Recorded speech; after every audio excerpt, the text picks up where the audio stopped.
Welcome back, another episode. The Walking Dead, The Ones Who Live, Episode 6. When considering only surviving victims, Rick and Michonne have amassed a corpse count comparable to that of any of history's greatest monsters. During a scuffle, Eugene may have bitten a man in the groin, but that man ultimately recovered. Rick Grimes once used his canines to rip a man's throat out. Rick has, without a doubt, been capable of committing atrocities whenever he had a sufficient reason to do so. Having ripped his son's larynx to save him is, admittedly, a sufficient justification for going half cannibal on a windpipe. Rick has undoubtedly devised justifications for each act of firing, stabbing, slashing, and strangulation he has perpetrated since his awakening in an abandoned hospital. Rick has performed heinous acts in order to protect his family and associates. What might Rick Grimes do in order to save the world from General Beale and the CRM's purported 500-year plan? Rick will undoubtedly find ample justification in the CRM to justify his subsequent compilation of abhorrent deeds performed in the name of the greater good. Poison gas and high explosives are more effective than winning hearts and minds when it comes to keeping secrets concealed and ensuring a place at the top of the new world's food chain. The CRM might have a reason for their paranoia if Beale's echelon briefing can be taken as accurate. Rick has to navigate a gauntlet of individuals who know him very well. Thorne immediately catches him as he comes in, and they have a brief discussion about how Rick needs to become a true believer in the CRM before heading off for a one-on-one meeting with Beale, who is so impressed with Rick's return to the fold when he had an easy out that he gives up some of his pre-mission solitude to give Rick the one-on-one echelon briefing in the midst of it.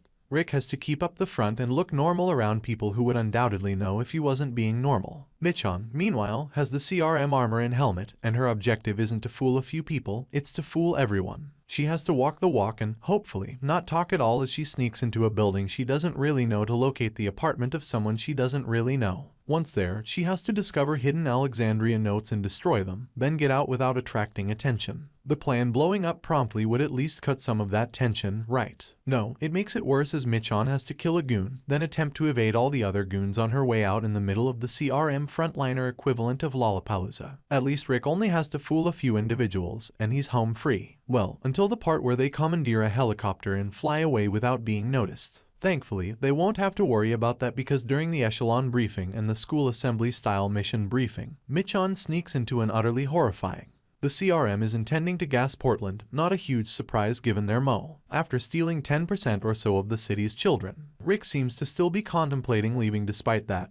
But there's no way Michonne could. Danai Gurira is proving herself to be an incredible actress this season, and I believe her heavy involvement with the show is to her benefit. She, along with Andrew Lincoln and the credited writing team of Scott M. Gimple and Channing Powell, have managed to make the CRM even more monstrous than they seemed at first blush. All they have to do to get away is avoid the explosion and avoid the last of the diehards in Thorne, who has been monitoring the two since Rick lied about Beale going off to be by himself earlier in the episode. The final confrontation is beautifully done, with Rick and Michonne cooperating until they see zombie Beale come shambling out of the tent, dragging a bunch of grenade pins behind him. Some fast thinking by the two keeps them alive, but even after the grenades detonate, and the poison gas kills off the remaining frontliners, Thorne is still there to keep up the good fight before being bested by Michonne using Beale's own sword. Cue the reunion with Judith and JR with no other adult cast members. Cue the helicopters laden with goodies flying overhead, off to assist the communities that need it and recover the people who want it. A new civic republic is using its resources to create a new and better world, and not just for those fortunate enough to live behind their secret walls. The whole situation gets wrapped up in a nice, neat bow, and Rick and Michonne get a well-deserved happy ending. For more videos, subscribe.